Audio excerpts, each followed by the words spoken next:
అందరికీ స్వాగతం. ఇది రైతు మరియు బంగారు కోడి కథ. ఒక చిన్న గ్రామంలో అర్జున్ అనే రైతు, అతని భార్య లీల ఎంతో శ్రమపడి జీవించేవారు. వారి జీవితంలో సాధారణత ఉండగా, చిన్న చిన్న ఆనందాలతో వారు సంతోషంగా జీవించేవారు. అర్జున్ పొలాల్లో పనిచేస్తూ, లీల జంతువులను చూసుకుంటుంది. వారు రోజు రోజుకీ కష్టపడి పనిచేస్తూనే, ఒకరికొకరు తోడుగా జీవించడం ద్వారా సంతోషాన్ని పొందేవారు. ఒకరోజు ఉదయం అర్జున్ కోళ్లగుట్ట దగ్గర వింత శబ్దం విన్నాడు.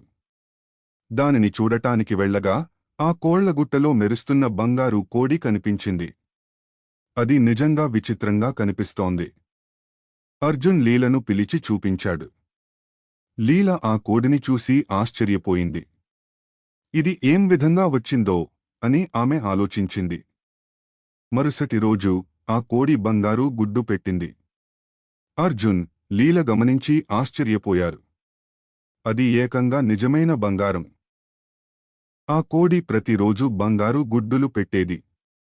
అర్జున్, లీల వాటిని అమ్మి తమ ఇల్లు మరింత బాగుచేశారు. పేదవారికి సహాయం చేస్తూ గ్రామంలో మంచి పేరు సంపాదించారు.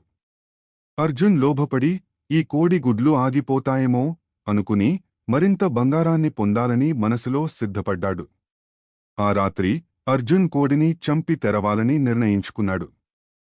కాని కోడిలో బంగారం కనిపించలేదు. బంగారం లేకుండానే కోడి చనిపోయింది. దుఃఖంలో ఉన్న అర్జున్ దగ్గరకు వచ్చింది లీల.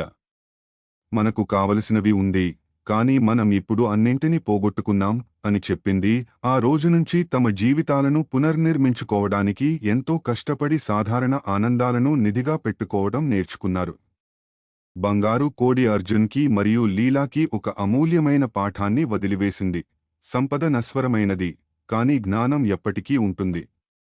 వారు జీవితంలోని సాధారణ ఆనందాలకు విలువనివ్వడం మరియు ఇప్పటికే ఉన్నవాటిని ఆదరించడం నేర్చుకున్నారు. కథను ఆస్వాదించారా? అలా అయితే సబ్స్క్రైబ్ చేయండి, లైక్ చేయండి, షేర్ చేయండి మరియు త్వరలో రానున్న మరిన్ని ఉత్తేజకరమైన కథల కోసం చూస్తూ ఉండండి.